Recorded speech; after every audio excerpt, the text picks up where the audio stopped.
ونصلي ونسلم على رسوله الكريم وعلى آله وأصحابه أجمعين. أما بعد فأعوذ بالله من الشيطان الرجيم. بسم الله الرحمن الرحيم. من جاء بالحسنة فله عشر أمثالها ومن جاء بالسيئة فلا يجزى إلا مثلها. صدق الله مولانا العظيم. صدق وبلغنا رسوله النبي الأمي الأمين الحبيب الكريم. اللهم صل على سيدنا ومولانا محمد وعلى آل سيدنا ومولانا محمد وبارك وسلم عليه.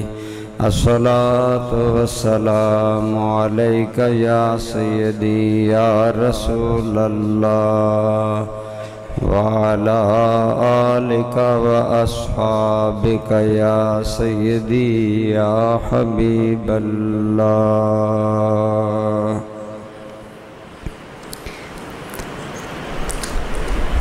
بے حد حمد و ثنا خداوند ذوالجلال والاکرام کے لیے اور درود لامحدود حضور آقا کریم نبی رحمت صلی اللہ تعالی علیہ وآلہ وسلم کی ذات پاک پر. اس کے بعد برادران اسلام، اللہ کریم کا اور ہمارا تعلق یہ ہے کہ ہم اس کے بندے ہیں اور وہ ہمارا خالق و مالک ہے، اور اس کا یہ سارا تعلق رحمت اور مہربانی پر مبنی ہے. اسی رحمت اور مہربانی کا ذکر ان آیات میں کیا گیا جو میں نے آپ کے سامنے پڑھی ہیں. ان کی روشنی میں اللہ کریم نے بندے کو جذبہ عمل دیا کہ وہ عمل کرے، آگے بڑھے. ہمارا معمول یہ ہے، ہم دیکھتے ہیں، معاملات کرتے ہیں، لین دین کرتے ہیں، تو ہم یہ دیکھتے ہیں کہ میں دکاندار کو کتنے پیسے دے رہا ہوں اور ان پیسوں کے عوض میں دکاندار مجھے کیا دے رہا ہے. مثلا اگر ایک آپ نے ہاتھ میں پکڑا جانے والا رومال خریدنا ہو، ہینڈ کرچیف، تو آپ وہ خریدنا چاہیں تو آپ دیکھیں گے کہ یہ رومال اچھا ہے، 100 روپے کا خرید لیا جائے. لیکن یہ نہیں ہو سکتا کہ آپ 100 روپے کی چیز 1000 میں خریدیں. آپ موازنہ کرتے ہیں، میں دے کے آ رہا ہوں، لے کے آ رہا ہوں. لیکن اللہ کریم تاجر نہیں ہے. اللہ کریم فرماتا ہے میرا معاملہ تمہارے ساتھ تجارت والا نہیں بلکہ رحمت اور کرم والا معاملہ ہے، اور وہ یہ ہے کہ تم عمل تھوڑا بھی کرو گے تو میں اس پر اجر تمہیں زیادہ عطا فرماؤں گا. ایون یہاں تک آپ دیکھیں، کوئی بھی ہم کام کرتے ہیں، کام کرنے سے پہلے ہم نیت کرتے ہیں. آپ اللہ کے گھر میں جمعہ ادا کرنے کے لیے آئے، پہلے آپ نے نیت باندھی صبح کے آج میں انشاءاللہ جمعہ مسجد میرے حمزہ میں پڑھوں گا، یہ آپ کی نیت تھی. لیکن جب آپ گھر سے چل کر مسجد میں آ گئے تو یہ عملی صورت ہو گئی. نیت سے لے کر عملی صورت تک ہر جگہ اگر آپ غور کریں تو اللہ کا معاملہ ہمارے ساتھ شفقت، رحمت اور کرم والا معاملہ ہے. مثلا اگر ایک آدمی برے عمل کی نیت کرتا ہے کہ آج میں فلاں مسلمان کو یہ نقصان پہنچاؤں گا، اگر وہ برے عمل کی نیت کرتا ہے لیکن اس سے آگے اس پر عمل نہیں کرتا تو صرف نیت کرنے کی وجہ سے وہ بندہ پکڑا نہیں جائے گا۔ لیکن اگر نیک عمل کی نیت بندہ کر لیتا ہے، ایک بندہ نیت کرتا ہے کہ آج جمعہ ہے، میں نے جمعہ ضرور پڑھنا ہے، اتفاق سے اسے جمعہ سے پہلے کوئی بدنی عارضہ آ گیا، کوئی بیماری لگ گئی، وہ مسجد میں حاضر ہو کر جمعہ نہ پڑھ سکا، تو بے شک اس نے جمعہ نہیں پڑھا، لیکن اس نے جو صبح نیت کی وہ نیت ضائع نہیں جائے گی، اللہ پاک اس نیت کا بھی اس کو اجر عطا فرمائیں گے۔ یہ کرم کا معاملہ ہے، رحمت کا معاملہ ہے، شفقت کا معاملہ ہے۔ اسی طرح جو آیہ کریمہ میں نے پڑھی، اللہ کریم فرماتے ہیں من جاء بالحسنۃ فلہ عشر امثالہا، جو آدمی ایک نیکی لے کر میری بارگاہ میں آیا تو میری بارگاہ سے اسے ایک نہیں ملے گی، 10 ملیں گی، ہم اسے 10 گنا کر دیں گے۔ اس کی وجہ یہ ہے کہ بندہ مومن جب کوئی بھی نیکی کرتا ہے نا، وہ آسانی سے نیکی نہیں ہوتی۔ یہی فرق ہے فرشتے اور انسان کی عبادت میں۔ فرشتے بھی اللہ کا ذکر کرتے ہیں، انسان بھی اللہ کا ذکر کرتے ہیں، لیکن اللہ کریم کی بارگاہ میں انسانوں کا ذکر زیادہ درجہ رکھتے ہیں۔ ہم تو اب سمجھتے ہیں نا فرشتے ہم سے اعلیٰ ہیں، سارے فرشتے سارے مومنوں سے اعلیٰ نہیں، اور سارے مومن سارے فرشتوں سے اعلیٰ نہیں، درجہ بندی ہے۔ لیکن انسان کا کوئی عمل کرنا یہ ایک قربانی ہے، انسان ہمت کرتا ہے، سب سے پہلے تو اپنے نفس کا مقابلہ کر کے بندہ نیکی کرتا ہے، اپنی دنیاوی ضرورتیں مجبوریاں روک کر بندہ عمل کرتا ہے۔ اس لیے اللہ تعالیٰ کرم کرتا ہے کہ میرا بندہ نیکی ایک کرتا ہے، ہم اسے 10 عطا فرماتے ہیں۔ بندے کی مجبوریاں، بندے کی ضرورتیں، بندے کی کمزوریاں اور تمام چیزوں کو سامنے رکھ کر اللہ کریم فرماتے ہیں کہ جو ایک نیکی لائے گا ہم اس کو 10 عطا فرمائیں گے۔ اسی کے تحت ایک حدیث پاک میں آتا ہے، آپ کے اور میرے کریم آقا صلی اللہ تعالی علیہ وآلہ وسلم نے ارشاد فرمایا کہ جس نے رمضان کے روزے رکھے اور رمضان کے روزوں کے بعد شوال کے 6 روزے رکھے، سرکار کریم صلی اللہ علیہ وسلم فرماتے ہیں کأنما صام الدہر او کما قال علیہ السلام، گویا اس نے پورا سال روزے رکھے۔ اور وضاحت سرکار کریم صلی اللہ علیہ وسلم کی اس حدیث میں یوں ہے، آپ نے فرمایا رمضان کا مہینہ اہل ایمان نے روزے رکھے 1 مہینہ، اللہ انہیں 10 مہینوں کے برابر کر دے گا، لیکن شرط یہ ہے کہ شوال میں اللہ کو بھول نہ جائے۔ میں نے عید کے دن بھی اعتکاف کے اختتام پر بھی اس طرف توجہ دلائی تھی کہ جیسے شیطان پورا مہینہ قابو میں رہتا ہے اور جوں ہی اسے چھوڑا جاتا ہے تو وہ مسلمانوں پر حملہ کرتا ہے، اور وہ شیطان کی کارگزاری عموماً ہم پر ظاہر ہوتی ہے۔ عید رات ہی ہم بازاروں میں جو کچھ کرتے ہیں، رمضان میں حاصل کیا ہوا بہت سا نیک عمل ضائع کر بیٹھتے ہیں۔ بازاروں میں مردوں عورتوں کا اوپن اختلاط، پھر بدن سے بدن ٹکرانا، رش میں داخل ہونا، اس طرح کی پھر فضول خرچی جو ہم عید پر کرتے ہیں۔ مزید آگے شوال کے اندر بعض لوگ سست ہو جاتے ہیں کہ جی رمضان گزر گیا، اب گویا اللہ اللہ ہی نہیں رہا، مسجد میں نہ آیا، یا جو عادت رمضان میں نماز کی پڑھی اسے ضائع کر بیٹھا۔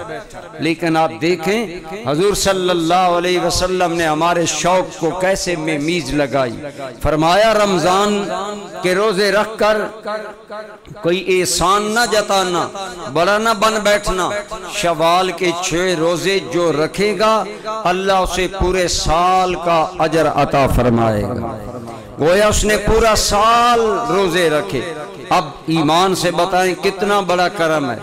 اور وضاحت میں کر رہا تھا کہ 1 مہینہ رمضان فرمایا وہ 10 مہینوں کے برابر، اور 6 شوال کے روزے 60 روزوں کے برابر، کیونکہ اللہ تمہاری ہر نیکی کو 10 گنا کر کے قبول فرماتا ہے۔ تو 1 مہینہ 10 مہینوں کے برابر، اور شوال کے 6 روزے 2 مہینوں کے برابر۔ فرمایا یوں میری امت کے لیے اللہ نے کرم کا دروازہ کھول دیا کہ تم جب یہ 6 شوال کے روزے رکھو گے، اللہ رمضان والا اجر بھی مزید بڑھا کر تمہیں ایسا کر دے گا گویا تم نے پورا سال روزے رکھے ہیں۔ اب ہمیں سوچنا چاہیے، کیا یہ سودا نفع والا نہیں؟ کیا یہ سودا سراسر اس کے کرم پر مبنی نہیں؟ تو اس لیے برادران گرامی قدر، پوری زندگی میں، پورے اعمال میں اللہ کریم کا یہی کرم شامل حال رہتا ہے کہ بندہ مومن عمل تھوڑا کرتا ہے، اللہ کریم اس کو اجر زیادہ عطا فرماتے ہیں۔ تو ایمان سے بتائیے، ایسے آقا سے جو ہمارا تعلق ہے، وہ رمضان کے بعد کمزور پڑ جانا چاہیے یا اس میں وہی جولانی رہنی چاہیے؟ وہی اس کے اندر کیا جذبہ جوش رہنا چاہیے کہ نہیں رہنا چاہیے؟ یہ بات طے ہے۔ رمضان کریم کی اپنی برکات غیر رمضان میں نہیں مل سکتی، لیکن یہ ضرور ہے کہ بندہ مومن کو اس ماحول کو قائم رکھ کے آگے چلنا چاہیے اور نیک عمل کرنا چاہیے۔ اللہ کریم اپنے بندوں کو یوں نوازتا ہے۔ ایک حدیث قدسی ہے جسے امام بخاری نے بخاری شریف میں نقل کیا۔ آپ فرماتے ہیں کہ حضور نبی کریم رؤوف الرحیم صلی اللہ علیہ وآلہ وسلم نے فرمایا، آنا عند ظن عبدی بی، بندہ میرا مجھ سے جیسا گمان رکھتا ہے نا، میں ایسا اسے سلوک کرتا ہوں۔ میرا بندہ میرے ساتھ جیسا، ایک بندہ عموماً ہم سمجھتے ہیں میں ہی معروم، ساریاں معرومیاں میرے لیے ہیں، نہ صحت ہے، نہ ملازمت ہے، نہ فلاح ہے، نہ فلاح ہے، ہم شکوے کرنے بیٹھ جاتے ہیں۔ لیکن اگر اللہ کریم پر اچھا گمان رکھو گے کہ میرا رب کریم ہے، وہ مجھے کبھی اکیلا نہیں چھوڑے گا۔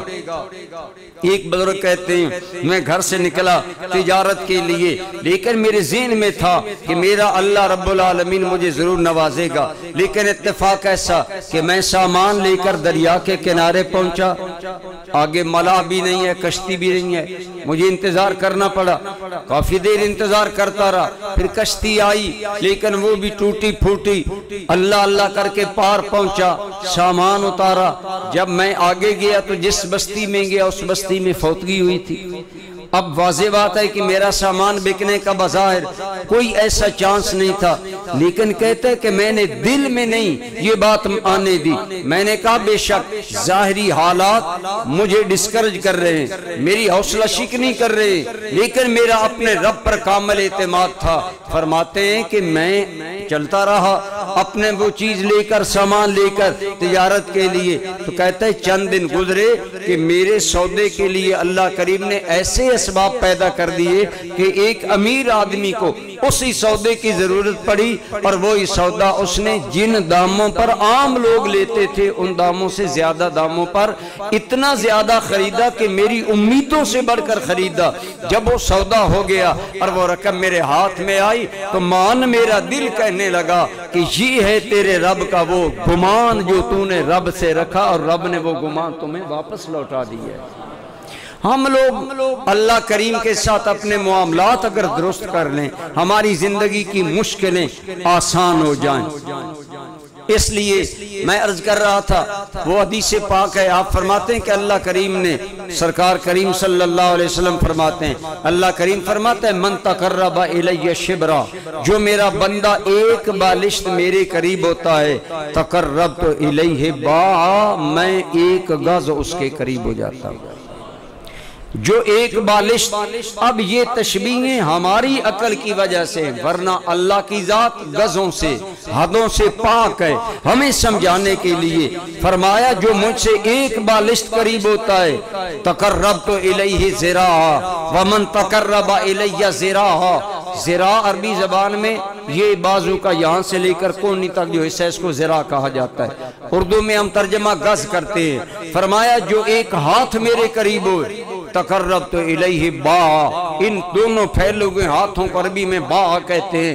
فرمایا میں اس کے 2 ہاتھ قریب ہو جاتا ہوں، اور فرمایا ومن اتانی یمشی، اور جو بندہ پیدل چلتا آیا اتیتہ ہر والا تن، مجھے عزت کی قسم بڑی عمر گزاری گناہوں میں، سوچتا رہا، کبھی نمازی بنا، کبھی بھاگ گیا، پھر نفس کو قابو کیا، پھر نمازی بنا۔ یہ ہے پیدل اللہ کی بارگاہ میں آنا، کبھی آیا، کبھی بدگمان ہو گیا، پھر مسجد سے فرار ہو گیا، پھر وہ نیکی کا جذبہ ماند پڑ گیا جو رمضان میں جوان ہوا تھا، لیکن پھر کبھی خیال آیا یار مجھے شرم آئے گی، اتنے جمعے ہوئے میں نہیں گیا، آج جمعہ جاتا ہوں، پھر کچھ بہتر ہو گیا۔ فرمایا تم پیدل بھی میرے ہاں آؤ گے نا، تقربت الیہ ہر ولتن، میری رحمت دوڑ کر تمہارا استقبال کرے گی۔ یہ ہے بندے کا اللہ سے تعلق، ہر معاملے میں بندے کے لیے آسانی، بندے کے لیے کرم، اور بندے کے لیے عنایات اور مہربانیاں۔ اب بتائیں جو ایسا کریم ہو، اس کریم کے ساتھ ہمارا تعلق کیسا ہونا چاہیے؟ وقتی ہونا چاہیے، کیسا ہونا چاہیے؟ اس جذبے کو ماند پڑنا چاہیے۔ میں کر رہا تھا الحمدللہ آپ لوگ نیکی کرتے ہیں، انسان نیکی کرتے ہیں، انسان کوئی بھی نیکی اختیار کرتا ہے نا، اس کے اندر انسان کے لیے بڑی آزمائشیں ہوتی ہیں۔ اب میں سے کچھ لوگ ہوں گے جنہیں آج اور کام بھی ہوں گے، لیکن انہوں نے اسے ڈیلے کر دیا ہوگا۔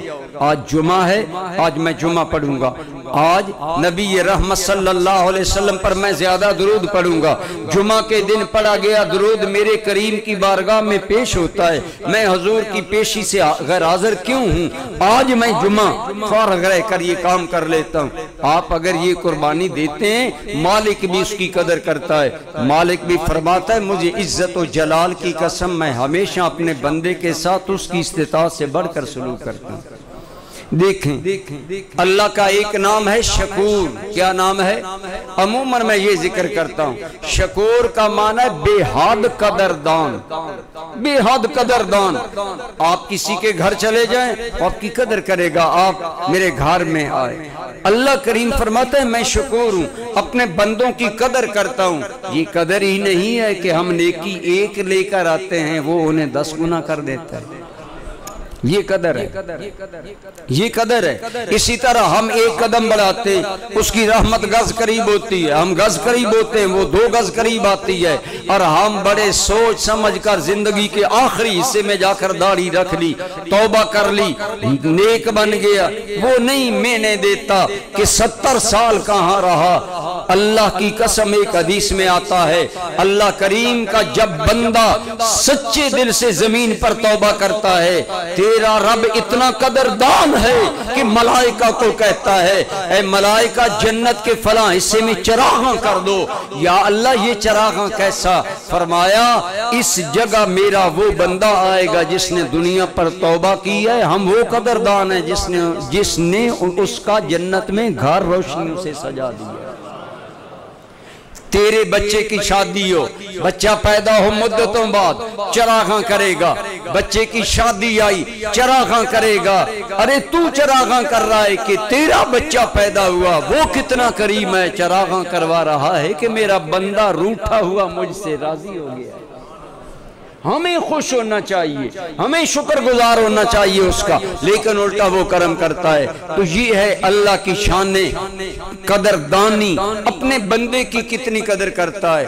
آپ کوئی ایک مثال دیکھ لے، حضرت بلال کو دیکھ لے، بکتے بکاتے آئے، لیکن وہی بلال جب اسلام میں آیا کتنا بڑا اعزاز ہے۔ رسول اللہ کے گھر کے امور کا انچارج ہے حضرت بلال رضی اللہ تعالیٰ عنہ، جو مؤذن تھے۔ سرکار نے انہیں اپنے مالی معاملات کا انچارج بنا رکھا تھا، گھر کا سودا سلف، اس کے لیے پیسے اور معاملات کی خبرگیری حضرت بلال کرتے۔ اسی طرح صحابہ کرام رضوان اللہ علیہ مجمعین حضرت بلال کا بڑا احترام کرتے۔ روایات میں آتا ہے حضرت عمر کا دور تھا، چند دن حضرت بلال سے ملاقات نہ ہوئی، تو چند دنوں کے بعد جب بندہ ملے تو بندہ بڑے شوق سے ملتا ہے نا، جی 1 ہفتہ ہو گیا، 2 ہفتے ہو گئے، مہینہ، جب ایک مدت کے بعد جناب بلال حبشی رضی اللہ تعالیٰ عنہ حضرت عمر سے ملنے آئے، چوں ہی جناب عمر کی نظر پڑی تو خوشی میں کھڑے ہو کر کہنے لگے جاء سیدنا بلال، جاء سیدنا بلال، لوگو ہمارا سردار بلال آ گیا ہے۔ کہاں حبش کا بکتا بکاتا غلام، اور کہاں عمر جو خود قریشی خاندان کا بہت بڑا سردار ہے، 24 لاکھ مربع میل کا امام جاہ و جلال ہے، جس عمر کا نام سن کر بادشاہوں پر کپ کپی طاری ہو جاتی تھی۔ آپ کے دور کے گورنر اتنے آپ کے جلال سے ڈرتے تھے کہ آپ کی جواب دہی کے ڈر سے کسی بندے پر ظلم نہیں کرتے تھے کہ اگر شکایت پہنچ گئی، ایک کتابوں میں آتا ہے مصر کے گورنر کے بیٹے نے ایک حبشی آدمی سے گھوڑا دوڑایا، دوڑ لگائی، دوڑ میں مقابلہ کیا، اب وہ حبشی بڑھ گیا، گورنر کے بیٹے کی انسلٹ ہوئی، اس نے مکہ دے مارا حبشی کے ناک پر، اس کی ناک کی ہڈی ٹوٹ گئی۔ وہ مصر میں تھا، مصر سے چلا مدینہ منورہ آ گیا، حضرت عمر کو کہا مجھے گورنر مصر کے بیٹے نے یوں مکہ مارا ہے، یہ معاملہ ہے۔ حضرت عمر نے اور ساتھ کہتا تھا کہ تم عزت والے لوگوں کو بچھاڑتا ہے، یعنی تم عزت والے لوگوں سے بازی لے گیا۔ حضرت عمر نے بلوایا گورنر کو بھی، گورنر کے بیٹے کو بھی، عدالت لگی، جب فیصلہ ہوا پتہ لگ گیا تو اس کے باپ کو بھی ساتھ بلوایا، فرمایا میں نے تجھے اس لیے بلوایا ہے کہ تیرے بیٹے نے مکہ مارتے اس کو کہا تھا تو عزت والوں کو پیچھے چھوڑتا ہے، جس عزت کے بلبوتے پر اس نے یہ مکہ اس کو لگایا۔ بڑی عدالت میں لوگوں کے سامنے حضرت عمر نے فرمایا یہ لو کوڑا اس گورنر کے بیٹے کو مارو اور کہو اے عزت والوں کے بیٹے اپنے ظلم کا بدلہ لے۔ یوں حضرت عمر کا جلال تھا، لیکن اتنے جلال والا انسان حضرت بلال کو سردار کیوں کہہ رہا ہے؟ اسلام کی وجہ سے، اللہ کے دین میں آنے کی وجہ سے اللہ نے حضرت بلال کا رتبہ بلند کیا۔ اسی طرح یاد رکھیں کوئی بندہ مومن کوئی نیکی کرے وہ اللہ کی بارگاہ میں اللہ اسے بہت بڑا بناتے، فرماتے میرا بندہ، حدیث پاک میں آتا ہے، یہ حدیث کی مرتبہ میں نے آپ کے سامنے پیش کی، مسجد عشاء کے نماز عشاء کے بعد مسجد نبی میں صحابہ کا حلقہ بیٹھا تھا، باقی عام صحابہ چلے گئے نماز پڑھ کر، یک لخ سرکار کا باب رحمت کھلا، حضور باب کرم سے اندر آ گئے، دیکھا صحابہ کرام بیٹھے اللہ کا ذکر کر رہے ہیں، بیٹھے عبادت کر رہے ہیں، فرمایا ما اجلسکم ہنا، رات کافی گزر گئی، یہاں بیٹھ کر کیا کر رہے ہو؟ یا رسول اللہ نذکر اللہ تعالی، ہم اللہ کا ذکر کر رہے ہیں، وَنَحْمَدُهُ عَلَى مَا مَنَّ عَلَيْنَا بِالْإِسْلَامِ، آقا اللہ کا کرم ہے کہ اس نے ہمیں جاہلیت سے نکال کر اسلام، کفر سے نکال کر اسلام دیا، ہم اس پر اللہ کا شکر ادا کر رہے ہیں، بیٹھے اللہ کا شکر کر رہے ہیں، اور وَمَا مَنَّ اللَّهُ عَلَيْنَا بِكَ، آقا یاد کر رہے ہیں کہ یہ ساری مہربانیاں حضور کی آمد کی وجہ سے ہوں، سرکار کی وجہ سے ہوں، آپ کے دنیا میں آنے کی وجہ۔ سرکار نے فرمایا میں تمہیں قسم دے کر کہتا ہوں، پوری تفصیل بیان کرو کہ کیا کر رہے تھے، یا رسول اللہ ہم اللہ کا ذکر، اللہ کا شکر، اور آپ کے دنیا میں آنے پر اللہ کے احسان پر حمد و ثنا کر رہے ہیں اور کچھ نہیں کر رہے ہیں۔ حضور نے فرمایا صلی اللہ علیہ وسلم اے صحابہ میں نے تمہاری قسم کو بھی جھوٹا نہیں سمجھا، مجھے تمہاری نیتوں پر بھی کوئی شک نہیں، لیکن میں نے تم سے قسم اس لیے لی کہ میں جاننا چاہتا تھا کہ تمہارا وہ کون سا عمل ہے جس عمل پر تمہیں شاباش دینے کے لیے رب کریم نے جبریل بھیجا ہے۔ جبریل میرے پاس بھیجا تمہیں شاباش اور داد دینے کے لیے، اور فرمایا ابھی میرے پاس گھر میں جبریل آیا ہے، اور جبریل آ کر ایک عجیب بات کرتا ہے، سنیں آپ بھی بات، فرمایا ان اللہ یباہی بکم الملائکہ، جبریل کہتا ہے یا رسول اللہ یہ آپ کے جو غلام مسجد نبوی میں بیٹھے ہیں نا، ان کی قسمت پر اللہ فرشتوں کے سامنے ناز کر رہا ہے۔ مباحات عربی میں کہتے ہیں مقابلۃ ناز کرنا۔ ایک بندہ کہتا ہے میرے بیٹے نے میٹرک کے امتحان میں 98% نمبر لیے، دوسرا کہتا ہے میرے نے 99% لیے۔ اب یہ مقابلہ تن ہے کہ تیرے بیٹے سے میرے بیٹے نے نمبر زیادہ لیے، یہ مقابلہ تن ہے۔ اللہ کہتا ہے ملائکہ جھانک کر دیکھو میرے مصطفیٰ کے صحابہ میرے ذکر کر رہے ہیں، مسجد نبی میں بیٹھا میرے نام لے رہے۔ علماء فرماتے ہیں صحابہ کتنے بیٹھے ہوں گے؟ آدھا گھنٹہ، گھنٹہ، 1.5 گھنٹہ، 2 گھنٹہ، صحابہ چلے گئے ہوں گے، لیکن اللہ فرشتوں کے ذکر پر، ان کے ذکر پر فرشتوں کے سامنے ناز کر رہا ہے۔ وجہ کیا سنی؟ محدثین کرام نے فرمایا وجہ یہ ہے فرشتے ہر وقت اللہ کا ذکر کرتے ہیں، بندہ مومن گائے گائے کرتا ہے۔